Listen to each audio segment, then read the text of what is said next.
In this video, I'm going to be introducing you to something that is widely regarded as being one of the most revolutionary ideas in the history of engineering, and that is feedback control.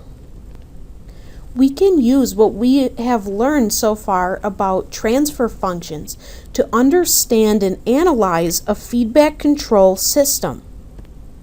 I'm showing here a device that's known as a centrifugal governor, or sometimes it's also known as a fly ball or flywheel governor.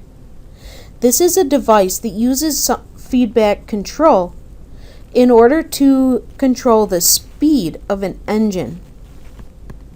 Let's watch how this works. An engine is connected to the shaft of this device. As the engine speed increases, the device rotates faster and faster. As the device rotates faster, the balls on these rods experience greater centrifugal forces, which pushes the balls outward. As they move outward, the rods pull this collar on the shaft upwards, and this upward motion closes a valve. In other words, this collar on the shaft is attached to a valve down here. So the faster the balls fly around, the more the valve closes. This system has several individual parts, each converting one kind of a signal into another kind of a signal. The engine, which is turning this rod, converts the angle of the valve into a speed of the shaft. Then the balls on this mechanism here converts the speed of the shaft into position of the collar along this pole. A third mechanism converts the position of the collar into the angle of the valve on the engine. Let's take a look at what this looks like in a block diagram. The first piece that we have in this system is the engine. The engine receives an input, which is the angle of the valve. The engine produces an output, which is rotational speed.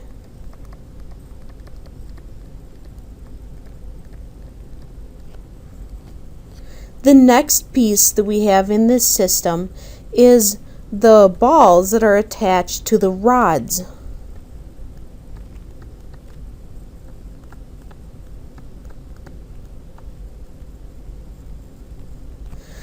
The ball and rod mechanisms convert a rotational speed into the position of the collar.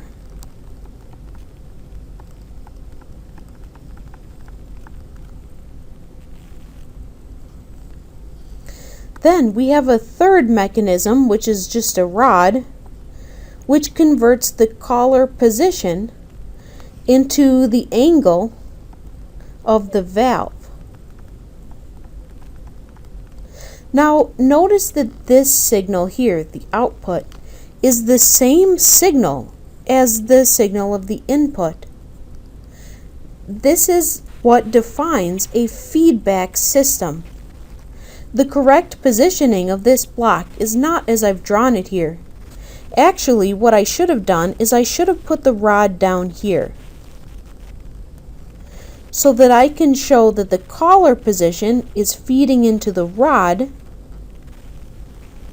which then feeds back and determines the angle of the valve.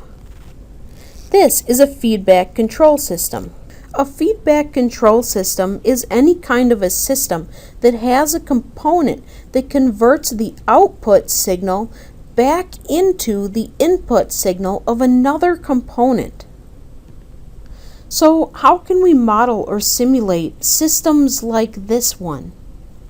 When we have a feedback control system, we will start modeling it the same way we've done in the past.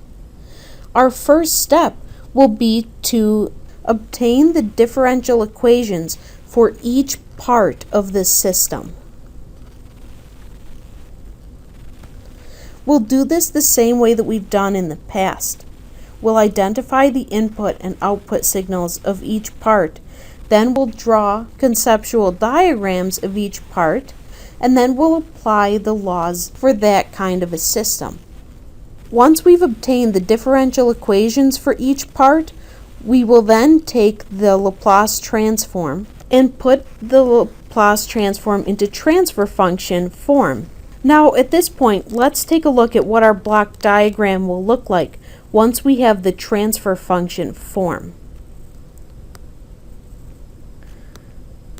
I'm going to rewrite this block diagram, but putting in variables for the signals so that we can use the signals in our equations. Let's call the angle of the valve theta of t.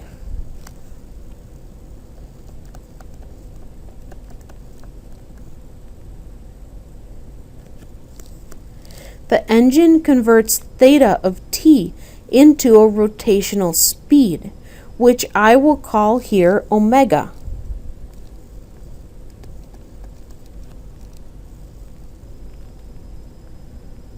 Next, we have the ball and rod system, which converts rotational speed into the vertical collar position.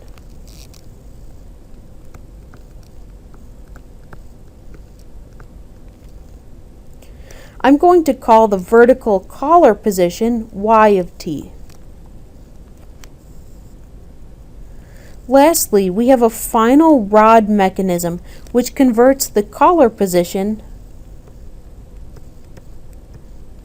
y of t into theta of t.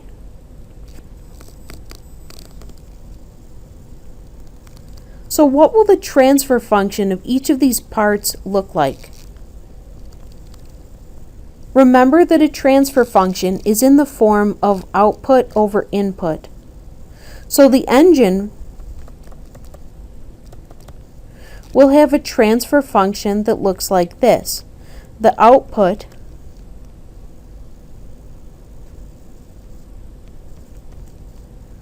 over the input, omega over theta,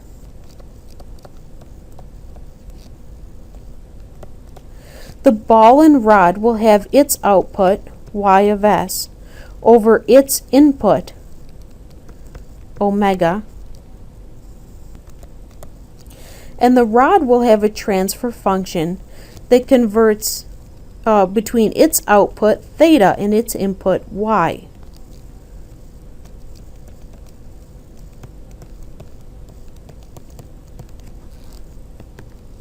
Now we've seen before that we could simplify a block diagram without feedback by simply multiplying the transfer functions together. This worked because by multiplying the transfer functions together, we would end up with an equation that gives us the output of the whole system divided by the input of the whole system. For example, if we multiplied together the engine and the ball and rod transfer functions, we would see, let me do it here,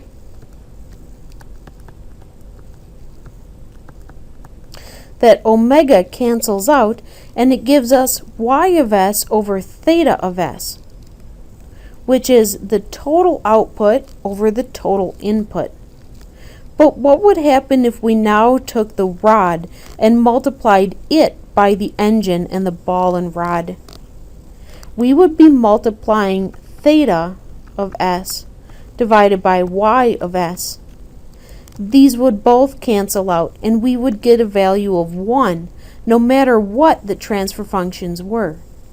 So we see that it is not correct when we have feedback to simply multiply all of the transfer functions together. Instead, there's a different way to combine together the transfer functions of systems when we have a feedback control system, and I'm going to show you how we do that right now. Here's the general rule for simplifying a diagram that has feedback. Let's suppose that the block in the forward loop is G1 of S. This could be any transfer function. And let's say that the block in the feedback loop is called G2 of S.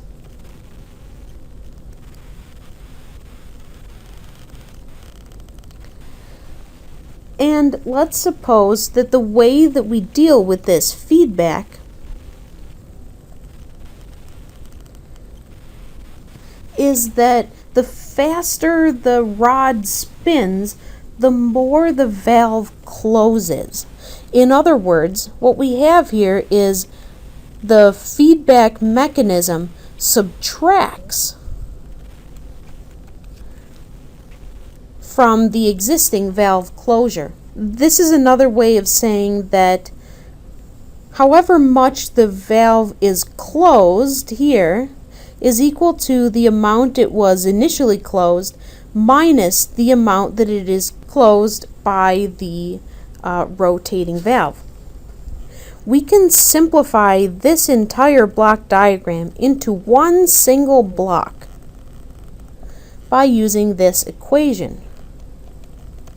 G1 of S goes in the numerator, and in the denominator we have 1 plus G2 of S times G1 of S.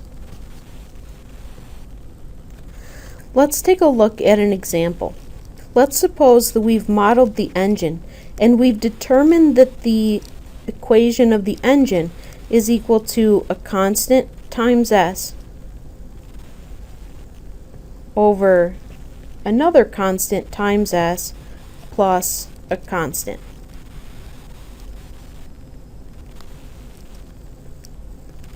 And let's suppose that the ball and rod equation is equal to D over S. And let's suppose that the single rod in the feedback is simply equal to a constant, E. What is the equivalent transfer function of this entire system with its feedback? The first thing we want to do is we want to figure out the values of G1 and G2.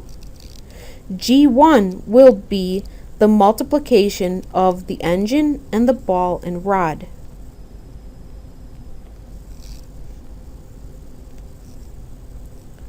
So G1 will be equal to A times D S divided by B S squared plus C S.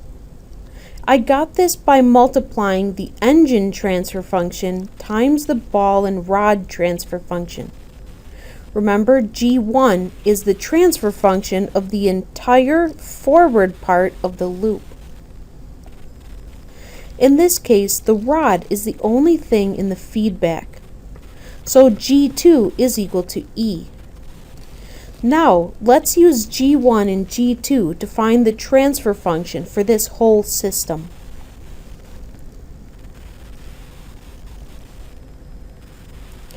The transfer function of the whole system is G1 in the numerator divided by 1 plus G2 times G1 in the denominator. I'm going to first take G1 and put it in the numerator.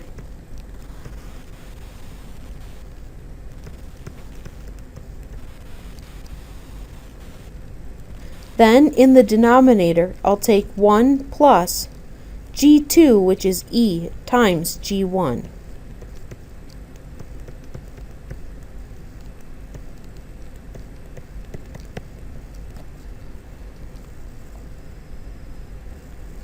Now, I'm going to simplify this a little bit because I want to still end up in transfer function form. Just like we do with each piece of the system, we want the entire system to end up with having a transfer function. So I'm first going to multiply the numerator and the denominator by bs squared plus cs.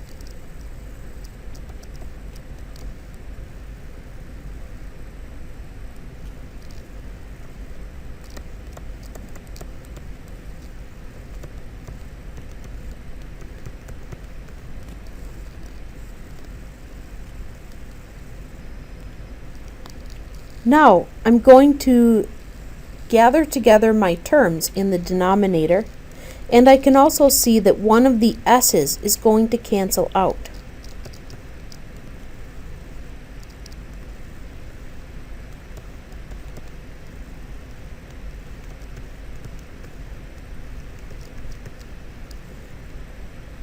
This is my complete transfer function for the whole system, including the engine, the ball and rod, and the rod that provides the feedback.